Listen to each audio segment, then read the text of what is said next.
Yeah, so I've been born in Blythe. All my businesses, most of them were in Blythe, if not all. Successful, right up to the point of about, last 10 years, things started getting going wrong a little bit within the businesses.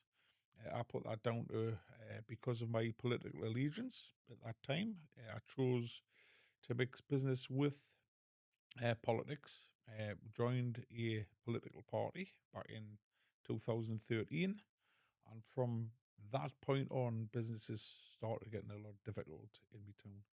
Always try to help people, help other businesses that were struggling. The Buffalo Community Centre, Blythetown Football Club. Anytime I saw a business struggling or in need or in help, always offered me help and services to them entities.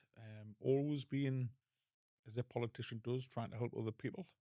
Helped out hundreds and hundreds of people in the town from education needs, school needs, housing needs, uh, things wrong with the council house, whatever. Always been there to help. But things have gotten a little bit tough as late, and I think that is a consequence of the party I joined in 13.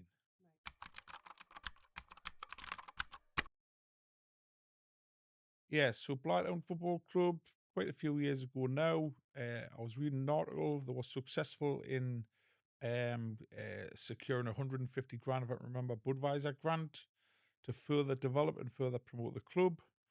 I offered my services to that club. It's a community club. It wasn't a business. Offered to say, I can show you how you can progress your club up the football league with an aspiration. I've always had an aspiration for Blythe Spartans to be in the Football League Division 2. That's well common knowledge.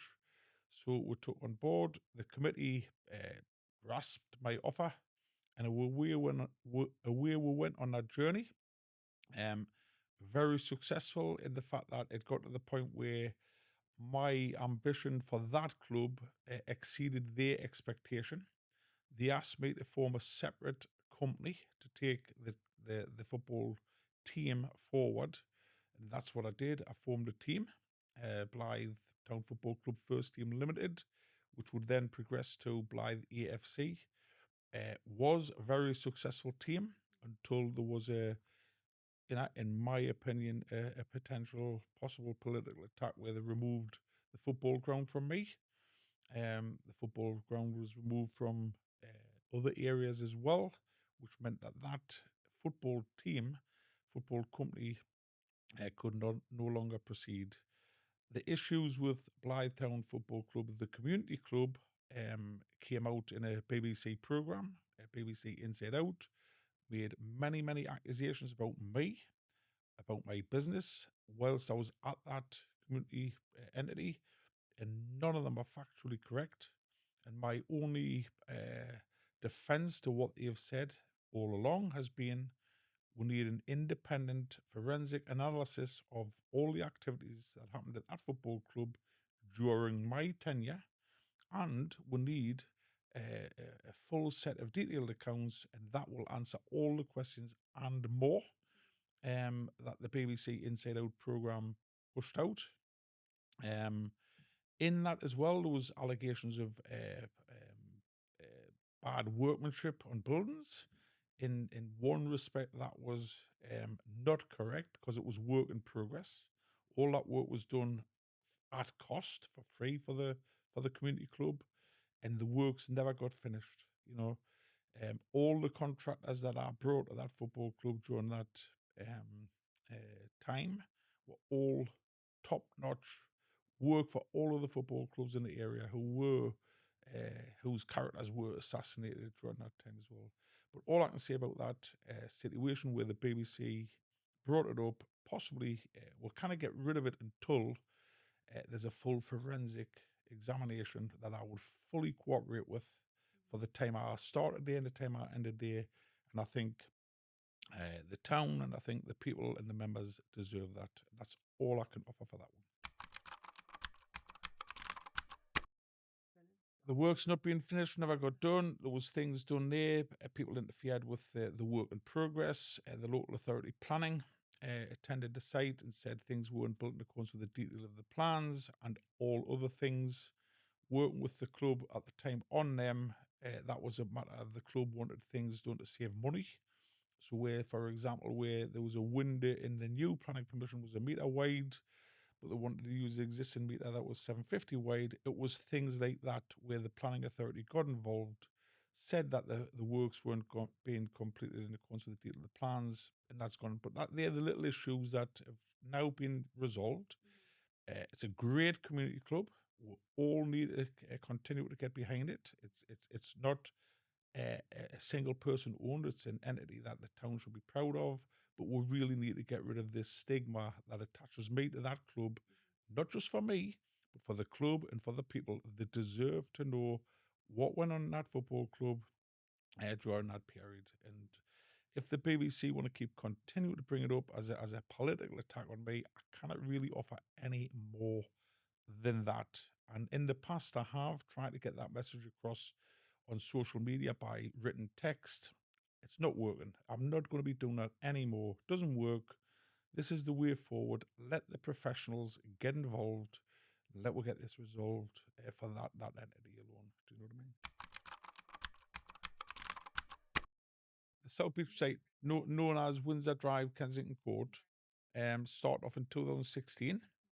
It's being plagued with problems, which I put down to my political allegiance, which I've described before as being a member of UKIP, definitely, which I believe kind of like allowed the site to be a target of Northumberland County Council Planning Department, who did put unusual attention on that site and continue to. That other sites throughout Northumberland don't get, but it is what it is.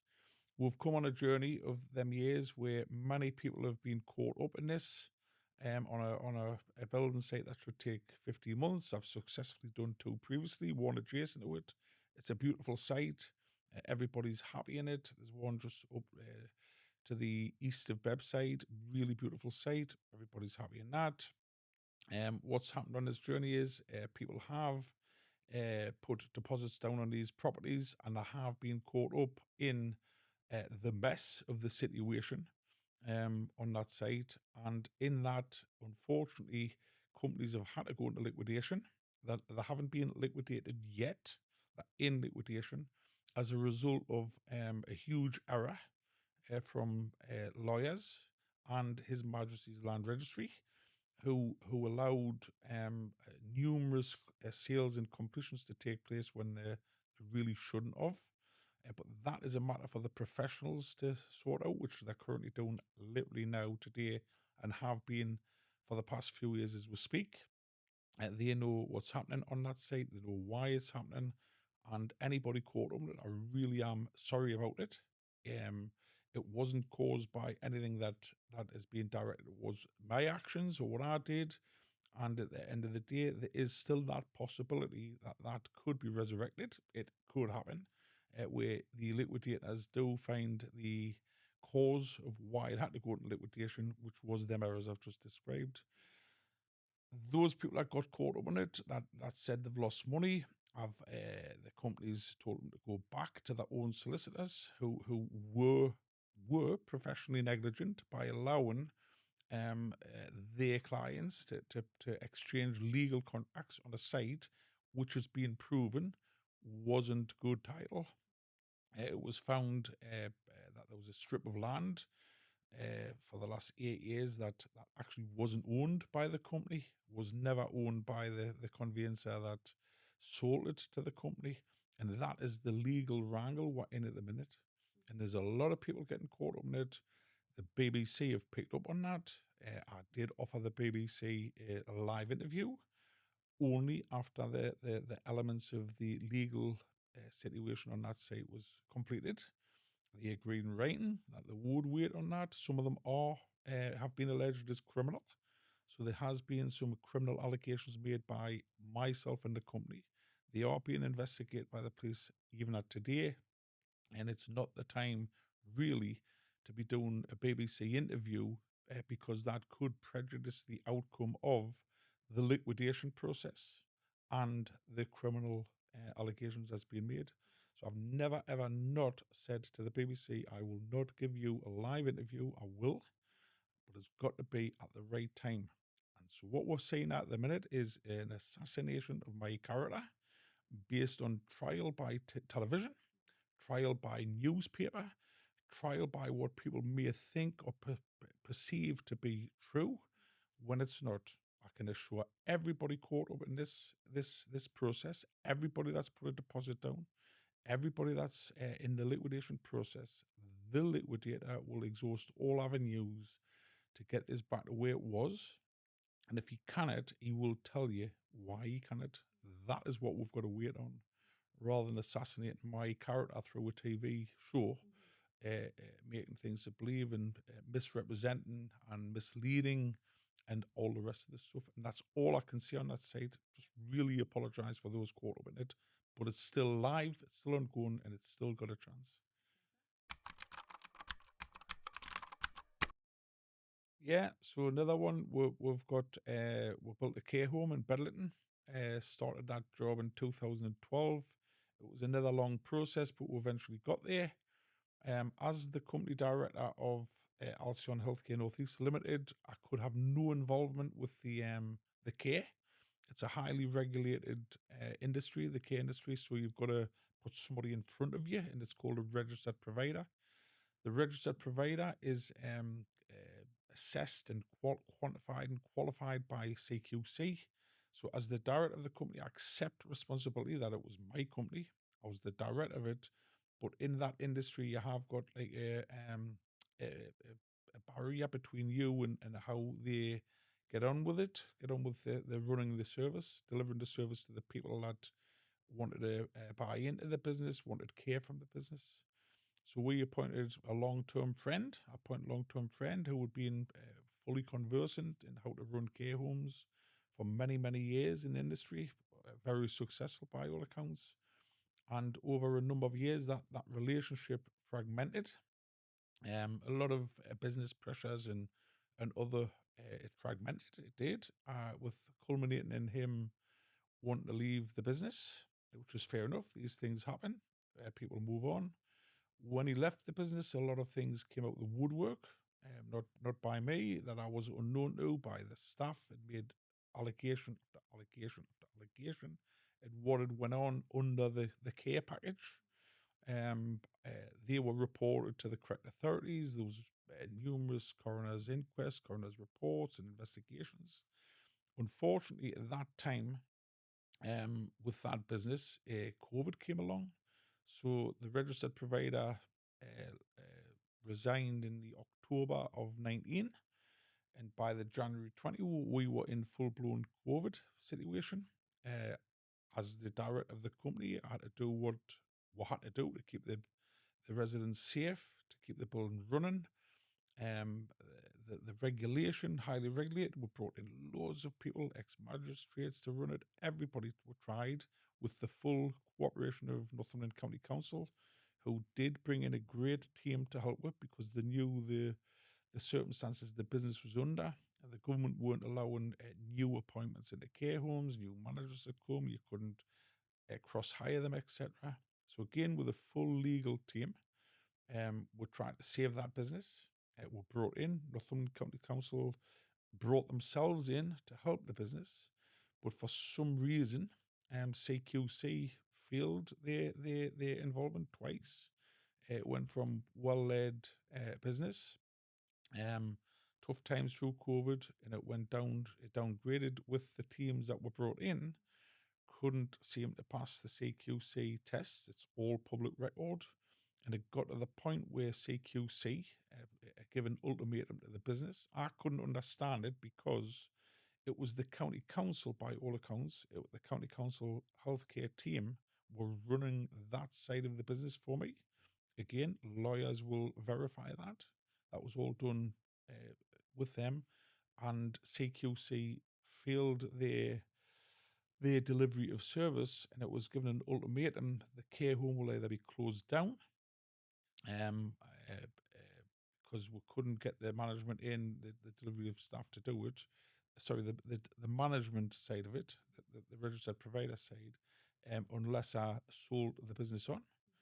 and I did the right thing. I chose to meet another registered provider, well respected in the whole area, and we did a business transfer at the time. And one of the conditions of that transfer was it was placed upon me that I had to liquidate the company. So one of the conditions, so I was left, the business was left with very little choice, either to continue and try and save the business with the threat of the local authority in CQC closing it down, which would have been worse, or um, transfer the business and put it into liquidation, which was one of the requirements of the new purchaser. It's gone into liquidation, hasn't been liquidated, and the liquidator at the moment is still investigating everything that went on, and that's where the answer lies in there. A main point is the registered provider is responsible. I know there's allegations being made about some of the people seeking care in there, made some serious allegations about what went on, how it went on, and again, I welcome a full, detailed forensic investigation of what went on there, because I could play no part in the delivery of the care, the delivery of the contracts that involved the care. My involvement was making sure the building was safe, making sure the business was safe, and the rest of it. So all these serious allegations I've got to accept. Again, I'm really sorry that they've come about. BBC have picked up on one, which I believe they're going to run a program very soon again, going back 6, 7, 8 years, and then trying to pin that on me. Again, the professional team I've got to see that business through to the end hasn't concluded, and doubt will for quite a while. There's still a lot of questions that remain unanswered, and I will fully cooperate with anybody that wants to get involved. Don't want to do trial by TV, trial by BBC show. Let the legal process take its course.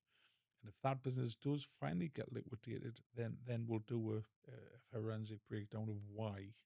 And I'm quite happy to continue that. But to find today, to face an allegation from 8 years ago, 7 years ago, 6 years ago, and somebody didn't get this and somebody didn't get that, or this happened in there and that happened in there, it's a bit hard to accept, but we are where we are, So, on to Martin Lindsay from the BBC. I believe he is politically attacking me, definitely, because these issues that he raises and appears to want to resurrect are from years ago. And if it wasn't political, in my opinion, they would have been dealt with then and should have been. And they would have found the same thing that I've just said before would happen. You've got to wait till the legal process is over. So I got a letter from him around about the 10th of October last year. I responded to it. He asked me, he alleged 50 things had been alleged to him had happened, and I could dismiss them all. He asked if I would do an interview, and I said yes, I would. I would do an interview, but at that time, you had a live criminal investigation going on, and you also got the other liquidations in the legal process. So, in writing, email to each other, I responded to the BBC, said yes, happy to do an interview with you, but on two conditions. One of the conditions was that he would wait, the BBC would wait till after the criminal proceedings were over, that the liquidation process was over, because that could turn criminal if something's found in it, that the allegations is being made about me or anybody's caught up, could happen. And the liquidation process is a strict process, vigorous, it's forensic, and every creditor deserves to know what's happened in it, not by what they hear on a TV show or what by they might read in the newspaper. They need the facts. Touching on the BBC Inside Out story about Blythetown Football Club, I cannot really do much more than what I've offered. It's there. The offer's there. I believe Blythetown, I believe the community, I believe the members should have a forensic analysis of everything that's happened there. Would deserve it, because it's just continuing on for everybody. It needs to put a closure. Coming to Martin Lindsay, BBC. He first approached me the 10th of October last year. It was a political approach, so he called as a councillor. He emailed us on my councillor address. I did ask him that, was this political at the time? Everything's in writing, everything's in an email. Why you contact us on my councillor contact details when this has got nothing to do with council. And he kind of touched on that it wasn't political, but it is. It's a political attack on reform, and he's using me as that vehicle, either for individual or both, in my opinion.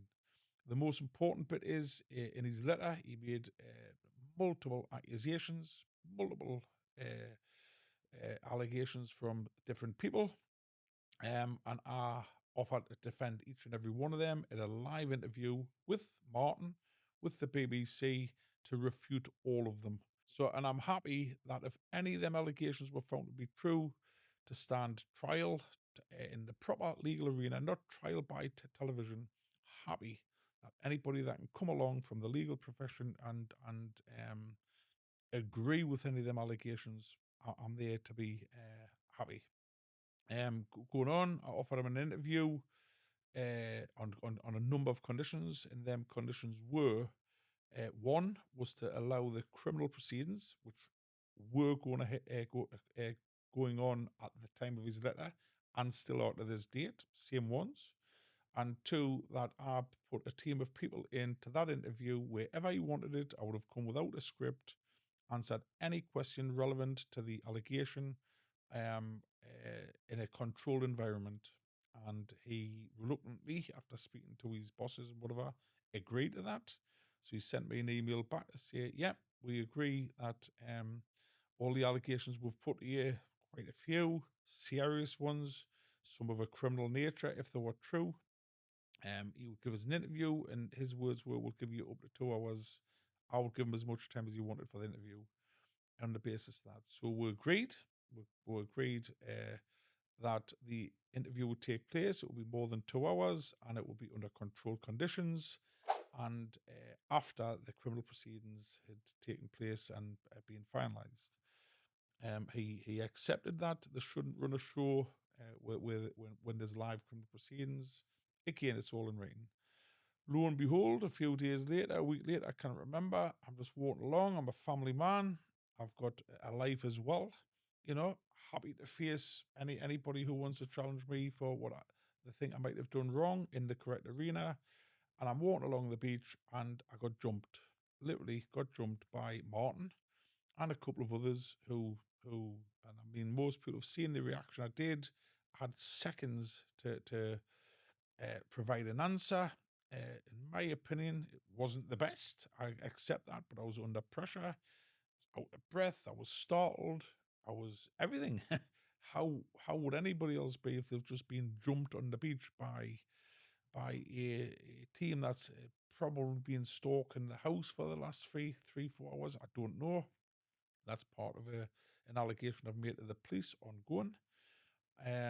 But what you see on that video, of course, it was probably 10, 15 seconds of a startled family man who had already offered to give a controlled interview to that same person and his team, where I could get a fair, accurate, and controlled defense back to them. Then, as a result of that, my team would have been videoing them so they couldn't heavily edit bits. But I'm not happy with my conduct in that response. But what else could I've done? And he's coming again. Martin's coming again. He's given us another letter. Obviously, the November TV show wasn't good enough for him. I've took legal and professional advice. The police are involved. I'm getting a bit of help from the party, and he's coming again with allegations from 5, 6, 7, 8 years ago. Some I've described just previously, and there's still live investigations going on. I don't know what the aftermath of that will be, but we've still got to close off the liquidation process where all the answers should be in there, not trial by TV, and the criminal process. Not happy with it. Nobody would be. Got a family, got a life to live. Happy to face any consequence if my actions have caused other people loss or harm. Always have been, always will, but doubt you'll be able to find that in the legal process that is ongoing. My parting shot is this has got to be my last time that would talk about Blacktown Football Club and these bungalows and these people losing money. You know, I think I've said enough there that you've got a public record everyone that's involved is in the public domain. It's out there. We've got a professional team that you can contact. And I suggest you do that. I'm going to move on with my life and rebuild it, definitely. And at the same time, I do have a lot of empathy of what could be the outcome of the liquidation process. I hope it goes in all of our favours, because I'm as equally caught up in that as other people are. And that's all I've got to really say on the matter. So why is this happening now, and why me? I think it goes back a long way. I think it goes back to my fire service career, where I became a union man early on in my job, which brought us into conflict, unfortunately, with the Labour Party, a political movement back then. I joined them as I requested most of my branch members too. And from that point, I kind of took on the Labour Party in my hometown. I did. I went against them, against their principles, against their morals, against a lot of things, up to the point in 2010, I stood as a prospective parliamentary candidate against them. I was met with the leader, the MP, everybody was telling us not to. And from about 2010 on, it happened 2004 on. Um, it's been a political battle. It getting the best for my town, and I believe it's just been a political battle. It stems from there. It's well known the BBC are heavily aligned to political parties, not so much the one I'm in. I think it's well known the BBC don't like reform, but like other political parties, and that's the answer to that is that's where I believe it goes back. It's deep rooted, because it is unusual to have an attack of this level on me. And there's not that I want other reform candidates to be attacked, certainly don't, but this is just unusual. It's uncanny, and to be digging back so far is just not on. So moving on, my priorities are: look, my character has been assassinated beyond the point of, I would assume, repair, but I've got to try and repair it the best I can. I've been in Blythe most of my adult life, all of my adult life, trying to improve it, make it better for families, school children, the whole lot. Moving on, I've got to try and rebuild this character assassination by letting the professionals who's been employed to see the company and the reasons for liquidation come to an end.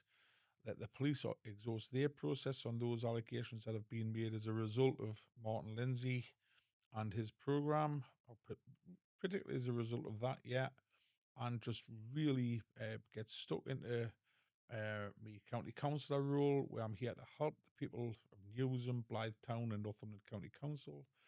Ensure the council delivers its service to the best of its ability, will get the best out of the people, and rebuild my my name and my reputation